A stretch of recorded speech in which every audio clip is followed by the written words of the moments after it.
To do the belts on this, you'll want to have the vehicle in neutral and the parking brake set so that you can rotate the crank pulley, which will be necessary for installing the AC compressor belt.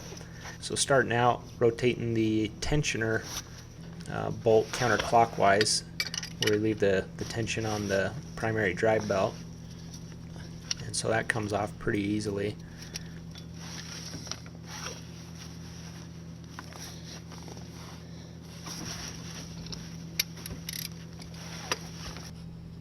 The AC belt, however, is kind of an awkward process if you want to follow the procedure correctly. Otherwise you can just cut the belt. But if you want to pull it off and retain the belt for some reason, then you could put the strap behind it as I'm doing here and then kind of pull on it as you rotate the crank. And I found it helpful that as I was working that into the pulley system to wrap it occasionally so that I could continue pulling on it in the direction I wanted while I rotated the crankshaft.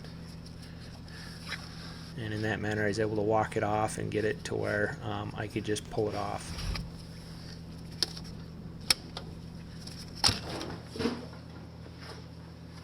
Here I'm just comparing the belts, make sure I got the right ones before I do the work of getting them in there.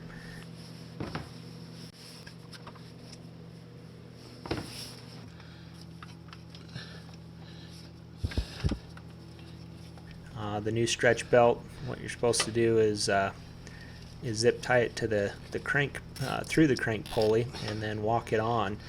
And I did this backwards.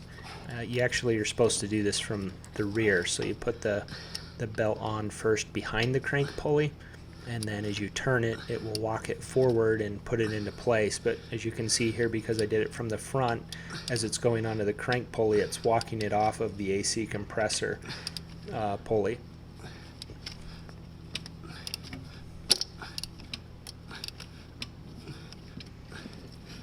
But once it was mostly on there like that, I just cut the zip tie,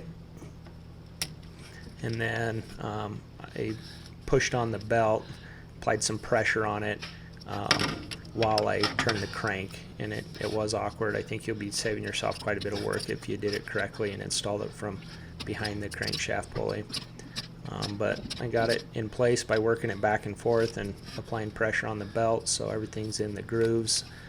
The AC compressor belt goes on the back set of grooves, and the primary drive belt goes on the front set of grooves. And comparatively, the primary drive belt goes on very easy. So just check your routing, get it on there, and I found it easiest to walk it onto the crank pulley last with the space and where I needed my arms to be with the leverage and all that. So now that it's all installed, I'm just going to fire it up and make sure everything stays on its track, and then it's good to go. So I hope you found this helpful and that you'll like and subscribe.